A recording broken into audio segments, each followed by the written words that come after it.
Halo teman-teman, salam kopi tanpa gula, salam bonsai kelapa Indonesia, salam bonsai kelapa Pacitan, dimanapun berada ya. Semoga teman-teman dalam keadaan sehat dan selalu berkelimpahan rezeki. Nah, jadi sekarang saya ada di belakang rumah ya, ada kebun-kebun. Jadi kita ada bahan. Ini dia.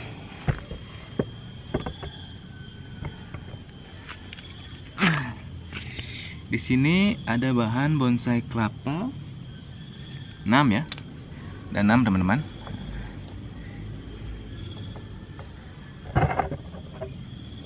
Ini dia. Berderet ya, berjejer. Jadi ini masih saya program untuk membentuk akar. Itu akar ya, ground yang nantinya ini kita bongkar nanti ya, bongkar sehingga akar itu langsung terekspos. Jika kita tanam lebih pendek seperti ini, jika kita tanam lebih pendek nanti kita perlu angkat lagi. Nah, jika mau lebih simpel, teman-teman bisa lakukan hal seperti ini ya, di ground seperti ini. Nah, kali ini saya akan memperlihatkan bonsai kelapa ini sudah disayat mawar. Ini dia, sudah sayat mawar. Nah, kebetulan ini belum begitu saya rawat ya. Jadi kali ini saya akan merawatnya dan semoga dalam proses perawatan ini teman-teman mendapatkan manfaat ya, dan bisa membuat bonsai kelapa dengan baik dan benar. Yuk langsung saja ikuti prosesnya.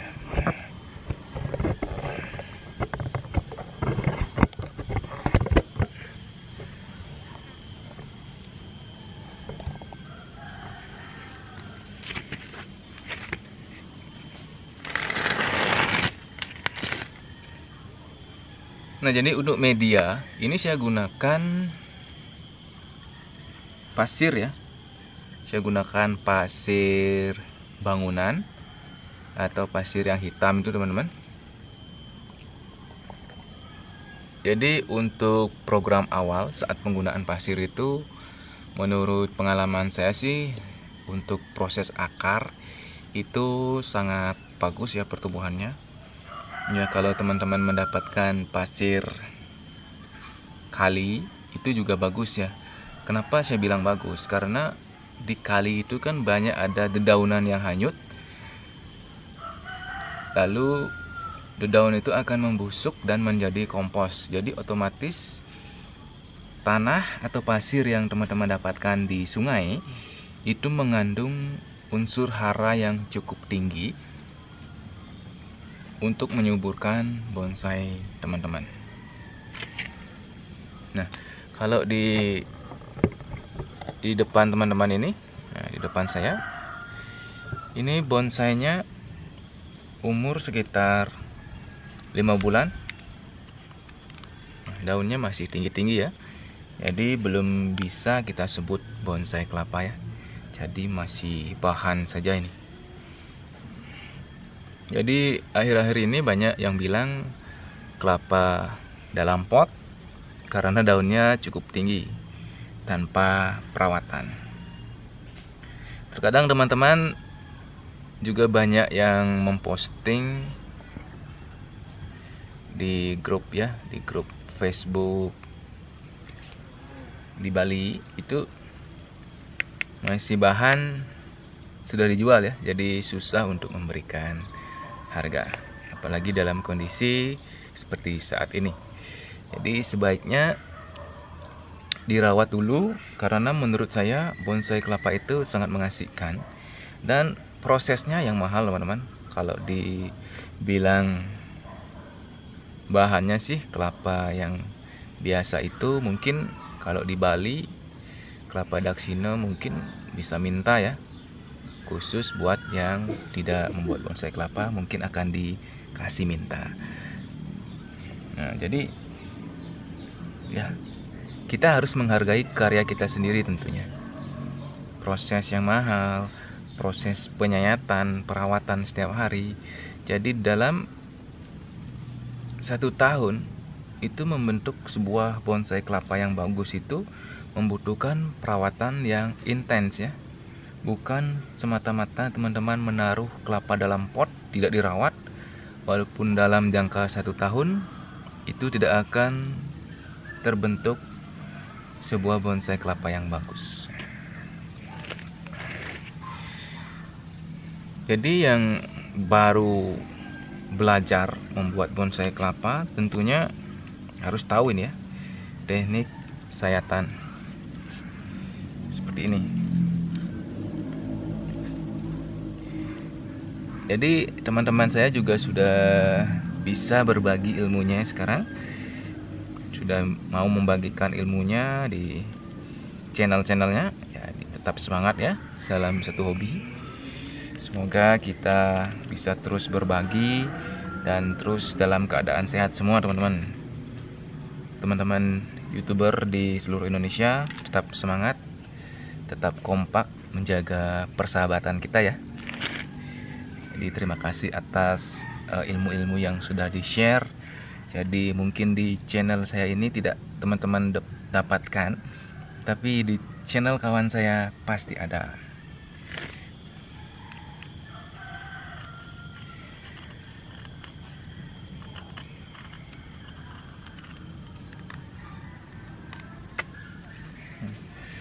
Perawatan inilah yang wajib dilakukan teman-teman jika ingin membuat bonsai kelapa yang bagus ya. Jadi dengan kriteria daun yang kecil, daun yang bagus,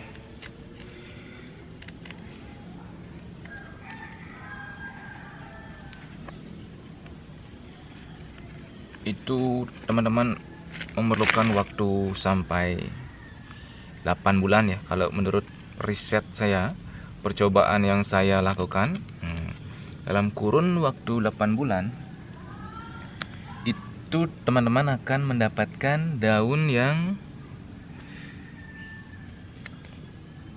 bagus ya, yang kecil ya. Walaupun dari proses kelapa yang cukup besar dan tinggi, itu teman-teman akan mendapatkan daun yang bagus di usia kira-kira 8 bulan. Seperti ini tidak terawat ya, seharusnya dia bisa kecil dari awal. Karena jarang saya sayat ini, jadi dia menjulang tinggi. Oke, buat teman-teman yang baru ke channel saya, jangan lupa di subscribe agar saya tetap semangat untuk membuat video ya, dan di like juga tentunya. Jika teman-teman suka, jangan lupa di share ke teman-teman yang lain ya. Jadi untuk yang baru atau yang sudah sering menonton, saya juga menyediakan playlist khusus bonsai kelapa tutorial. Cari saja playlistnya, nanti teman-teman akan mendapatkan semua tutorial tentang bonsai kelapa di channel ini.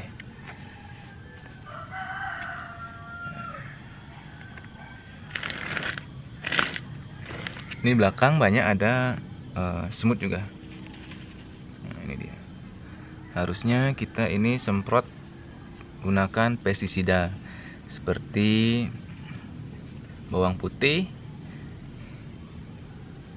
ataupun menggunakan tembakau ya. Sebaiknya gunakan yang alami-alami teman-teman, karena masih di lingkungan rumah ya. Kemarin saya buat pestisida dari serai, daun serai, itu wangi sekali teman-teman.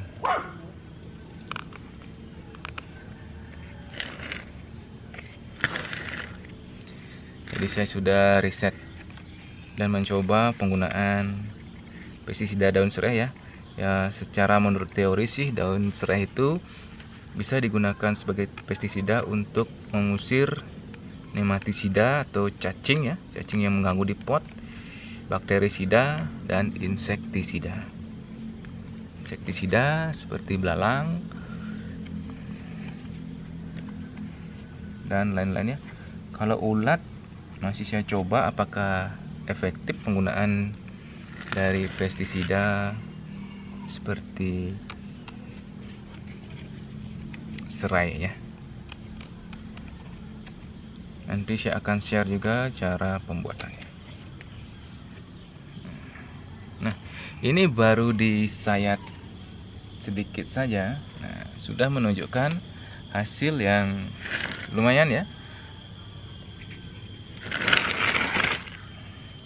Sudah mau kembang dia. Nah, mau mekar daunnya yang sebelumnya masih kuncup seperti ini teman-teman.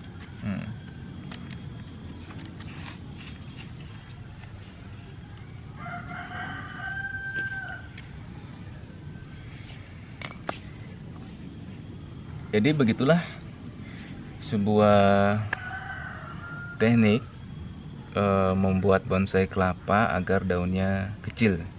Nah, lagi untuk proses ini disebut dengan sayat mawar. Ada yang sering bertanya,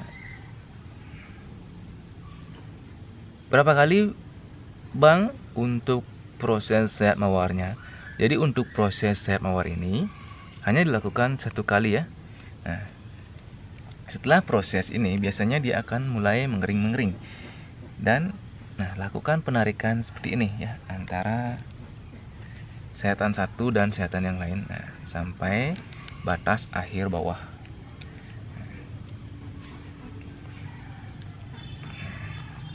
Sampai maksimal dan tidak bisa ditarik lagi.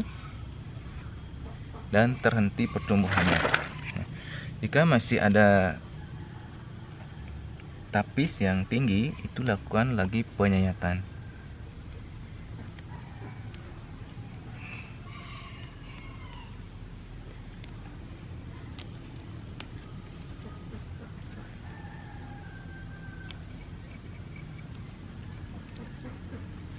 Nah, seperti itu teknik-teknik sayat mawar teman-teman. Jadi kapan ini dibuang? Kalau ini sudah tidak bertumbuh, sayat mawarnya sudah tidak bertumbuh, itu sudah bisa dibuang. Atau teman-teman biarkan menjadi kering, itu bisa juga ya.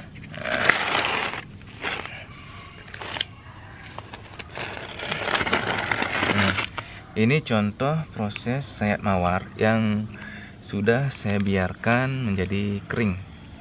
Namun ini sudah sayat mawar beli, kenapa daunnya tetap tinggi? Jadi walaupun teman-teman sudah lakukan sayat mawar, seperti saya bilang di awal tadi, jika teman-teman tidak melakukan perawatan rutin ya, sayatan-sayatan itu, jadi percuma saja dilakukan sayat mawar. Jadi setelah teman-teman lakukan sayat mawar, teman-teman harus rutin melakukan penyayatan tapis seperti ini. Seperti tadi itu ya, agar daun tetap kecil seperti itu.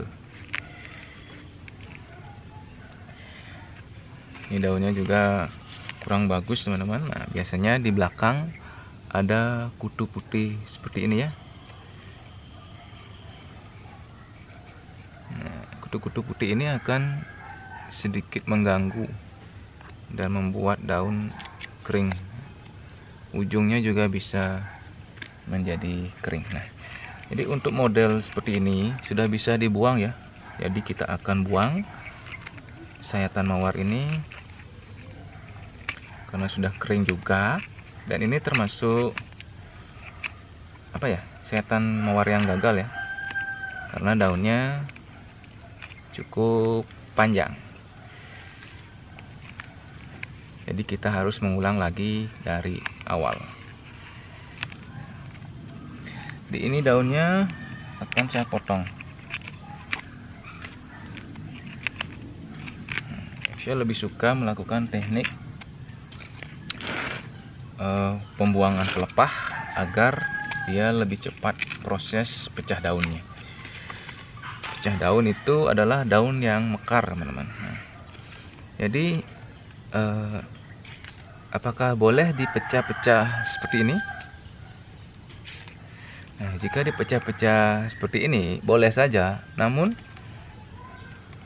pinggiran dari daun ini akan mengering, jadi akan terlihat kurang bagus, teman-teman. Nah, jadi jika alami, pelepahnya ini akan bertumbuh panjang sehingga daun-daun itu akan tertarik dan dia akan pecah gitu. Oke, kita akan buang sampai daun ini ya.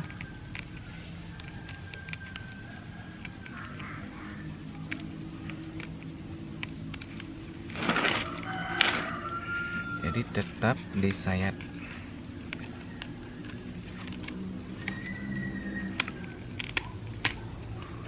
Kita buang juga. Biarin aja dulu nih. Kita sayat nih.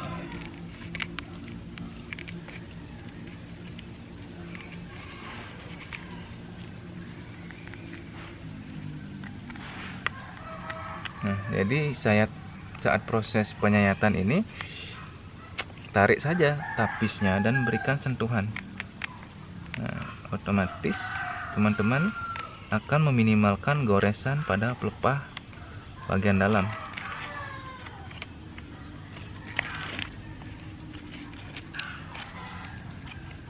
Nah, kita buang ini ya.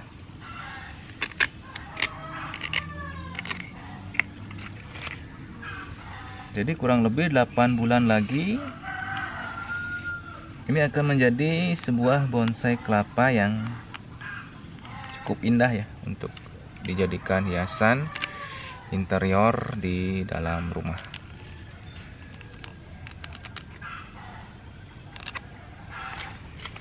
Jadi cukup banyak saya mengoceh, teman-teman. Semoga ocehan saya bermanfaat, dan jika ada salah-salah kata mohon dimaafkan. Salam satu hobi, teman-teman. Nah, yang terakhir diikat seperti ini ya, agar tunasnya tidak patah. Salam satu hobi, salam kopi tanpa gula, segelas kopi sejuta inspirasi, dan jayalah bonsai kelapa Indonesia. Terima kasih.